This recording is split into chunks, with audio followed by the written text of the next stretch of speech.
Hello students, welcome to Compusoft. मैं आपका online tutor Narendra going to teach you C language. पिछले video में हमने सी प्रोग्रामिंग लैंग्वेज का इंट्रो देखा और होप आपको अच्छे से समझ में आ गया होगा। और आज हम इस वीडियो में प्रैक्टिकली सी प्रोग्रामिंग लैंग्वेज करके सीखेंगे। तो सी प्रोग्रामिंग सीखने के लिए, कोडिंग करने के लिए आपको सॉफ्टवेयर की जो नीड होगी, अगर आप विंडोज़ यूज़ कर रहे हैं तो आपको सजेस्ट करूँगा कि आप देव सी प्लस प्लस यूज़ करें, और अगर आप मैक यूज़ कर रहे हैं तो उसके लिए मैं आपको सजेस्ट करूँगा कि आप एक्स कोड डाउनलोड करके यूज़ कर सकते हो। मैं जो सॉफ्टवेयर यूज़ कर रहा हूँ, जो कि मेरा विंडोज़ है, इसलिए मैं यूज़ करने वाला हूँ देव सी प्लस प्लस। तो सबसे पहले हम स्टार्ट करते हैं एक फंक्शन प्रिंटएफ। प्रिंटएफ एक ऐसा फंक्शन है, जब भी आपको कुछ डेटा को प्रिंट करके दिखाना होगा तो आप प्रिंटएफ यूज़ करोगे। लेकिन कैसे, लेट्स सी। सबसे पहले जैसे आप देव सी प्लस प्लस सॉफ्टवेयर को ऑन करते हैं तो इस तरह का इंटरफेस आपको दिखाई देगा। आपको एक नई फाइल क्रिएट करनी है तो आप फाइल में जाके न्यू पे क्लिक करके आगे बढ़ सकते हैं। वहाँ पे आपको ऑप्शन दिखाई देगा सोर्स फाइल, और जिसका शॉर्टकट की है Ctrl+N। तो आप चाहे तो शॉर्टकट Ctrl+N करके भी एक नई फाइल क्रिएट कर सकते हैं। तो मैं यहाँ पे क्लिक कर रहा हूँ तो यहाँ पे मुझे एक नई फाइल क्रिएट होके मिल रही है। थोड़ा जूम कर देते हैं। यहाँ पर सबसे पहले हमें हेडर फाइल को इंक्लूड करना है। लास्ट वीडियो में हमने देखा था हेडर फाइल एक ऐसी फाइल होती है जिसमें हमें प्री डिफाइंड फंक्शंस इंक्लूड होके मिल जाते हैं। तो उसको हमें यहाँ पे लिखना कैसे है। सबसे पहले आपको लिखना है हैशटैग, और फिर आपको लिखना है इंक्लूड। इसके बाद एरो के अंदर आपको हेडर फाइल का नाम लिखना है जो आप यूज़ करना चाहते हैं। काफ़ी सारे हेडर फाइल्स हम सीखने वाले हैं, बट फ़िलहाल अभी स्टार्टिंग है तो एक हेडर फाइल का नाम आपको याद रखना है, और वो है stdio.h। .h हेडर फाइल का एक्सटेंशन होता है। stdio का एक्चुअली फुल फॉर्म होता है स्टैंडर्ड इनपुट एंड आउटपुट। तो इसमें स्टैंडर्ड लेवल के जो भी इनपुट आउटपुट प्रोसेसिंग होते हैं उसके रिलेटेड जो फंक्शंस हैं वो हमें इंक्लूड होके मिल जाते हैं। सो बेसिकली आपको ये याद रखना है कि ये लाइन हमेशा फाइल के टॉप में होनी चाहिए, फर्स्ट लाइन होनी चाहिए। उसके बाद क्या करना है, उसके बाद आपको मेन फंक्शन लिखना है। जैसे हमने लास्ट वीडियो में देखा था, main function is also known as the engine of your program. So यहाँ पे मेन फंक्शन लिखने के लिए आपको लिखना है मेन, ऐसे पैरेंथेसिस करना है। इसका मीनिंग ये है कि ये पैरेंथेसिस ये इंडिकेट करता है यहाँ पे कि ये कोई साधारण नाम नहीं है। Main is a function, and उसका जो ये ब्लॉक है, कर्ली ब्रेसिस जो हो लिखते हैं हम, इसको हम यहाँ पे कहते हैं ब्लॉक। इस ब्लॉक के अंदर ही आपको सारा कोड लिखना है, कुछ बाहर लिखना नहीं है अभी। तो इस ब्लॉक के अंदर अब हम क्या लिखने वाले हैं, प्रिंटएफ। प्रिंटएफ एक फंक्शन है जिसके अंदर हम डबल कोट में जो लिखेंगे वो हमें आउटपुट स्क्रीन में दिखाई देगा। तो लेट्स हम लिखते हैं हेलो कॉम्प्यूसॉफ्ट, और हमेशा याद रखना है कि प्रिंटएफ फंक्शन के एंड में हमें सेमीकोलन करना है। इनफैक्ट मेन के अंदर हम जो भी लाइन लिखेंगे एंड में सेमीकोलन ज़रूर लिखेंगे। ये इस प्रोग्रामिंग का रूल है कि आपको लाइन का एंड में सेमीकोलन ज़रूर करना है। It is the end point of the line. इस फाइल को हम सेव ज़रूर करेंगे। आप चाहे तो कहीं पे भी फोल्डर बना सकते हैं। मैं डेस्कटॉप में ही एक नया फोल्डर बना देता हूँ सी लैंग्वेज नाम से, और इसी के अंदर हम इसको सेव करेंगे C1 नाम से। और जब हमें इसको एग्जीक्यूट करना हो तो हम यहाँ पे एग्जीक्यूट के अंदर थर्ड ऑप्शन पे जाएंगे जिस पे लिखा हुआ है compile and run. It means इसे कंपाइल भी कर लेगा, साथ साथ में रन भी कर देगा। और इसका शॉर्टकट की है F11। आप चाहो तो शॉर्टकट की याद रख के उसको प्रेस कर सकते हो। तो मैं यहाँ पे क्लिक करता हूँ। अब यहाँ पे जो हमें विंडो दिखाई दे रहा है इसको हम कहते हैं आउटपुट स्क्रीन। थोड़ा जूम कर देते हैं। यहाँ पे हमें वही दिखाई दे रहा है जो हमने प्रिंटफ में लिखा था, हेलो कॉम्प्यूसॉफ्ट। कोई भी की प्रेस करते हैं ताकि हम बैक स्क्रीन में वापस आ जाए। तो जो हमने प्रिंटफ में लिखा था वही चीज़ हमें आउटपुट में दिखाई दे रहा है। तो ये प्रिंटफ का मीनिंग हुआ कि आप प्रिंटफ के अंदर डबल कोट में जो भी लिखोगे वही चीज़ आपको वहाँ पे मिल जाएगी। तो एक काम करते हैं, प्रिंटफ को एक बार फिर से लिखते हैं कॉपी एंड पेस्ट करके, और यहाँ पे कुछ और लिखते हैं।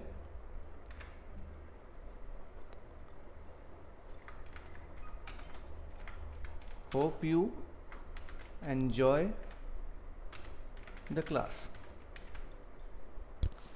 तो ये लाइन हमने लिख दी है। फिर से एक बार रन करते हैं। इस बार मैं F11 प्रेस कर रहा हूँ। तो देखिए यहाँ पे जैसा हमने लिखा था वैसा आ गया है। बट एक चीज़ नोटिस आपने ज़रूर की होगी कि हमने दो प्रिंटफ लिखा था। एक में हमने लिखा था हेलो कॉम्प्यूसॉफ्ट और दूसरे प्रिंटफ में लिखा था हमने hope you enjoy the class. तो hope you enjoy the class जो नेक्स्ट प्रिंटफ में था वो बाजू में ही आ गया है हेलो कॉम्प्यूसॉफ्ट के, जो कि न्यू लाइन में आना चाहिए था एज वी एक्सपेक्टेड, बट ये सेम लाइन में आ रहा है। क्योंकि प्रिंटफ भले ही हमने नेक्स्ट लाइन में लिखा है बट उससे वो न्यू लाइन पे नहीं आएगा। न्यू लाइन पे लाने के लिए आपको कुछ एक्स्ट्रा कोड लिखना होगा, और वो क्या है, तो उसके लिए आपको सीखना होगा एस्केप सीक्वेंस। अब एस्केप सीक्वेंस एक बेसिकली ऐसे कैरेक्टर्स है जो नॉन प्रिंटिंग कैरेक्टर्स है। तो यहाँ पे सबसे पहला लिखा हुआ है /n। ये जो /n है ये क्या करता है, ये हमें न्यू लाइन और you can say vertical space हमें देता है।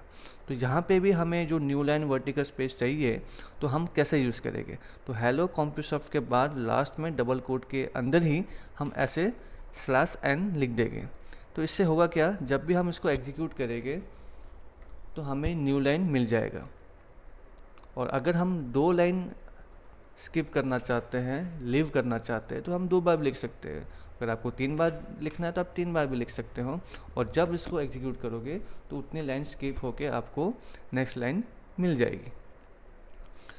तो ये ज़रूर नहीं कि यहीं पे लिखना है, आप चाहे तो /n को नेक्स्ट लाइन के बिगिनिंग में भी लिख सकते हो, मीनिंग वही होता है। तो इट इज़ योर चॉइस कि आपको कहाँ लिखना है और कैसा आउटपुट चाहिए, उसके बेसिस पर लिख सकते हो। और इसी के बाद नेक्स्ट है /t, हॉरिजॉन्टल स्पेस और यू कैन से टैप। तो जब भी आपको हॉरिजॉन्टल स्पेस देना हो तो आप इस तरह से /t का यूज़ कर सकते हैं। कैसे, लेट्स सी। अगर मैंने /n के बाद यहाँ पे /t लिख दिया तो उससे होगा क्या, नेक्स्ट लाइन के स्टार्टिंग में आपको इस तरह से टैब दिखाई देगा, सम स्पेस दिखाई देगा। जैसे हम कीबोर्ड में टैब यूज़ करते हैं तो वो 4 to 5 स्पेस लीव करता है, वैसे ही यहाँ पे भी 4 to 5 स्पेस लीव हो जाएगा। और अगर आप /n नहीं लिखते हैं फॉर एग्जांपल तो होगा क्या, सेम लाइन में ही आपको टैब के साथ दिखाई देगा, यहाँ पे कुछ स्पेस दिखाई दे रहा है। अगर आपको ज़्यादा स्पेस चाहिए so you can type 2 times, तो देखिए ज़्यादा स्पेस आ जाएगा। तो इस तरह से /t का यूज़ किया जा सकता है। नेक्स्ट क्या है, /b मीन्स बैक स्पेस। अब बैक स्पेस का मतलब होता है इरेज करना लास्ट लेटर को। तो हम कैसे इरेज करेंगे, लेट्स सी। तो इस /t को एक बार हटा के यहाँ पर /b लिख देते हैं। अब इससे होगा क्या कि /b के पहले हमने जो वर्ड्स लिखे होंगे उसके जो लास्ट लेटर है, जैसे कि यहाँ पे है t, ये इरेज हो जाएगा, ये गायब हो जाएगा। Let's see.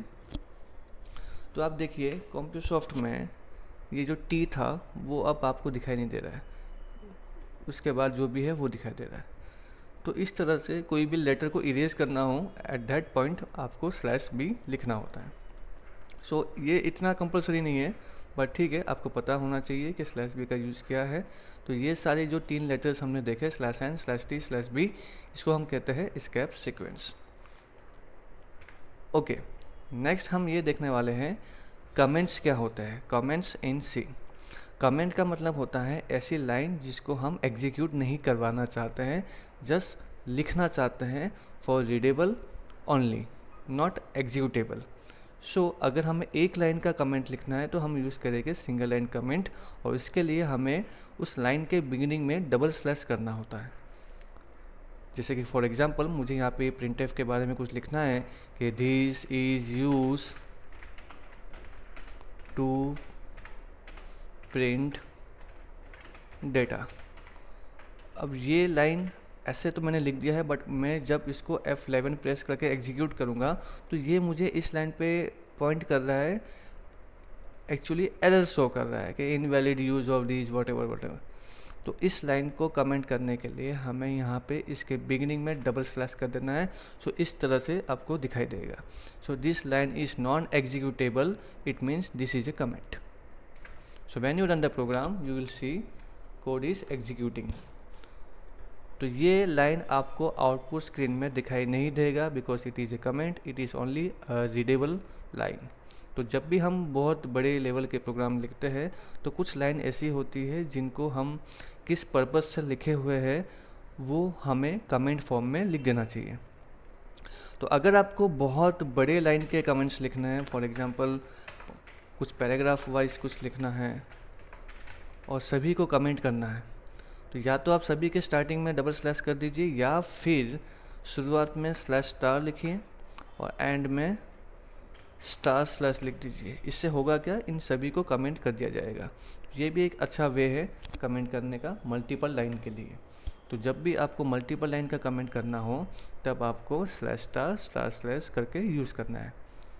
ओके, नेक्स्ट हम ये देखने वाले हैं बेसिक डेटा टाइप्स। अब बेसिक डेटा टाइप्स मतलब जैसे प्रोग्रामिंग हम सीख रहे हैं तो ऑब्वियसली हमें डेटा स्टोरिंग करना होगा। तो डेटा स्टोर करने के लिए किस टाइप की हम डेटा स्टोर कर सकते हैं वही सीखने के लिए हमें उसके डेटा टाइप्स देखने पड़ेंगे पहले। तो डेटा टाइप्स यहाँ पे हमें दिखाई दे रहा है 5 है टोटल। इंट है, लॉन्ग इंट है, फ्लोट, डबल एंड कैरेक्टर।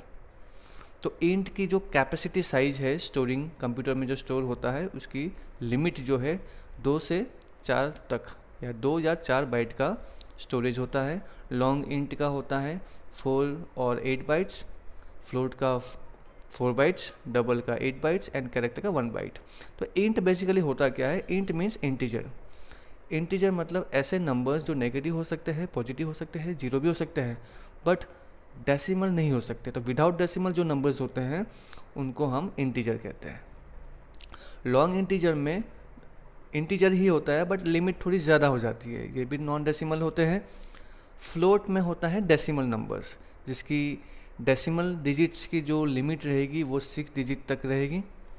और इसी का लार्ज वर्जन में आता है डबल और जिसकी 8 बाइट की स्टोरेज रहती है। इसकी डेसिमल डिजिट रहती है 15 डेसिमल डिजिट्स जो कि फ्लोट से बड़ी होती है।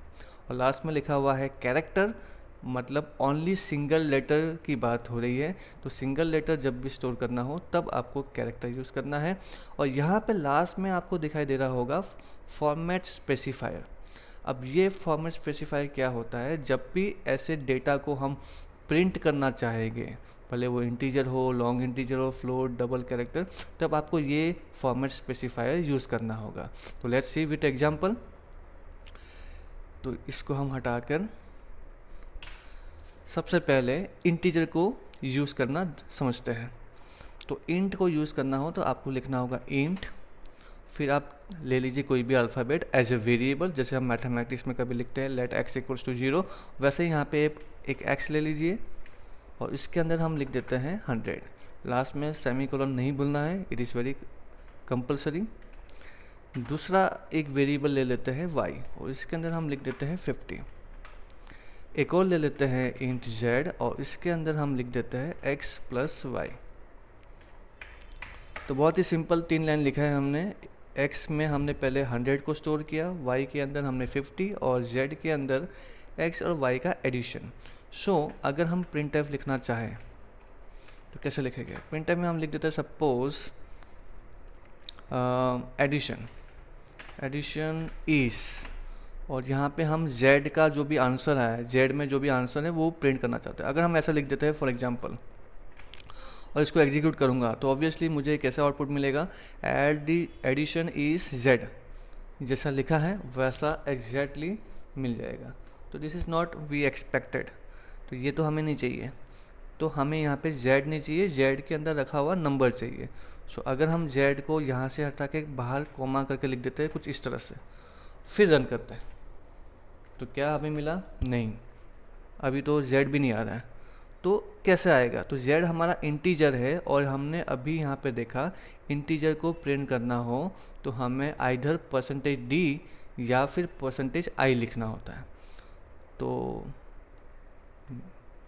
एक बार %d लिख के देखते हैं यहाँ पर और रन करते हैं। तो यस, देखिए एडिशन इज़ 150 आ चुका है। It means we are getting the right result. और एक बार i लिख के देखते हैं, या the same result. It means दोनों काम कर रहा है। तो आप जिस पॉइंट पे आपको आंसर शो करना हो वेरिएबल का, उस पॉइंट पे आपको %d या %i यूज़ करना चाहिए अगर आप इंटीजर यूज़ कर रहे हैं तो। Very simple. अगर आप उसको थोड़ा अलग फॉर्म में दिखाना चाहते हैं, for example %i plus %i equals to %i। अब मैं ये चाह रहा हूँ कि मैं x plus Y equal to Z, यहाँ पे x की वैल्यू प्लस यहाँ पे y की वैल्यू और इक्वल टू के बाद z की वैल्यू दिखाना चाहता हूँ। तो यहाँ पे कोमा के बाद आपको वही ऑर्डर में लिख देना चाहिए x, y एंड z। तो जब हम रन करेंगे तो हम यहाँ पे देख पा रहे हैं पहले 100 आया, मतलब x की वैल्यू आई, फिर 50 आया y की वैल्यू एंड देन z की वैल्यू 150 आ गई। तो इस तरह से आप फॉर्मेटिंग करके printf का यूज़ कर सकते हैं। अगर मान लीजिए मैंने यहाँ पे इंट नहीं लिखा, I want decimal number, so I am writing here float. अब यहाँ पे पॉइंट में आप कुछ भी लिख दीजिए और सिमिलर यहाँ पे एक और फ्लोट ले लेते हैं और यहाँ पे भी फ्लोट ले लेते हैं। मान लो यहाँ पे नहीं लिया है, इंट ही लिया, तो क्या करेंगे? आंसर आता है कि नहीं आता? नहीं, कुछ रैंडम नंबर कुछ आ रहा है which is called garbage number. क्यों? क्योंकि हमने दोनों का आंसर फ्लोट में होगा तो फाइनल भी फ्लोट ही होना चाहिए एंड आई नहीं होना चाहिए, एफ होना चाहिए। तो इस टाइप से आपको नंबर मिल जाता है। सो बेसिकली आपको याद रखना है, जब भी आपको डेसिमल नंबर के साथ कैलकुलेट करना है तो आपको वेरिएबल एज ए फ्लोट बनाना होगा, और बड़े डेसिमल नंबर चाहिए तो डबल। ठीक है। कैरेक्टर जो है, जो हमने यहाँ देखा था कैरेक्टर, ये हम आने वाले चैप्टर्स में पढ़ेंगे, बट ये 4 आपको याद रखना है। और उसमें भी सबसे ज़्यादा इम्पोर्टेंट रहता है, जो ज़्यादा यूजेबल रहता है, इंट एंड फ्लोट। ठीक है, आगे नेक्स्ट देखेंगे स्कैनएफ। स्कैनएफ एक ऐसा फंक्शन है जो हम यूज़र से डेटा इनपुट ले सकते हैं। अब वो कैसे? तो देखिए, इसी को थोड़ा मॉडिफाई करते हैं, क्योंकि ये जो प्रोग्राम हमने लिखा है ये एक स्टैटिक प्रोग्राम है। स्टैटिक मीन्स ये नंबर्स हमने पहले से प्री डिफाइंड सोच के लिख दिया, बट डायनेमिक प्रोग्राम ऐसा होता है जिसमें यूज़र ही रन टाइम लिखता है, इनपुट करता है। अब वो कैसे होता है देखते हैं। तो यहाँ पर मैंने एक इंट लिखा है और x लिया है, y लिया है और z लिया है। तीनों वेरिएबल में कोई नंबर स्टोर नहीं करना है, दैट्स वाई मैंने यहाँ पे शॉर्टकट तरीके से x, y, z तीनों को खाली रख दिया है। उसी के जस्ट नीचे मैंने यहाँ लिखा है printf, जिसमें हम एक नंबर पूछेंगे यूज़र से, तो एंटर फर्स्ट नंबर। आप printf के अंदर कुछ भी लिख सकते हैं, मैंने यहाँ पे एग्जांपल के तौर पर एंटर फर्स्ट नंबर लिखा है। अब ये नंबर यूज़र से हमें पूछना है। कैसे? अगर फ़िलहाल इतना लिख के रन करें तो हमें ऐसा दिखाई दे रहा है एंटर फर्स्ट नंबर, लेकिन उसके बाद हम टाइप कुछ कर नहीं पाएगा, करने की कोशिश करेंगे तो स्क्रीन बंद हो जाएगा। तो हम टाइप कर पाए उसके लिए हम यहाँ पे क्या लिखेंगे? स्कैनएफ। अब स्कैनएफ कैसे लिखना है, that is very important part. Scanf के अंदर आपको लिखना है %d या %i। क्यों? क्योंकि हमने इंटीजर यूज़ करना है। और उसके जस्ट बाद कॉमा करके एंड सिंबल का यूज़ करना है, जिसको हम इंग्लिश में एम% भी कहते हैं। तो एम% का यूज़ करके आपको लिखना है x, Y X, because x के अंदर ही तो हमें नंबर स्टोर करना है। तो अगर आप एंड नहीं लिखोगे, ये सिंबल यूज़ नहीं करोगे, तो वो x के अंदर स्टोर नहीं हो पाएगा and then you will get the incorrect answer. So ये बहुत ही इंपॉर्टेंट पॉइंट है, आपको याद रखना है। x के अंदर इस तरह से स्टोर होगा, यही लाइन को रिपीट करेंगे, 2 लाइन को कॉपी एंड पेस्ट करेंगे नीचे। अब यहाँ पे हम फर्स्ट की जगह पे सेकंड लिख देते हैं और यहाँ पर x की जगह पे y लिख देते हैं, और उसी के जस्ट नीचे हम एक वेरिएबल लेके z, जिसके अंदर x और y का एडिशन करेंगे, और उसके बाद एक printf और लिखेंगे जिसमें हम लिखेंगे एडिशन, और उसके बाद कुछ इस तरह से कॉलन कर सकते हैं। इट इज़ ऑप्शनल, कॉलन नहीं करना तो आप नहीं भी कर सकते हैं। यहाँ पे हम लिखेंगे %i और यहाँ पे हम लिख देंगे z। तो z का आंसर हमें मिल जाना चाहिए। लेट्स सी, तो इसको हम एग्जीक्यूट करते हैं, थोड़ा जूम कर देते हैं।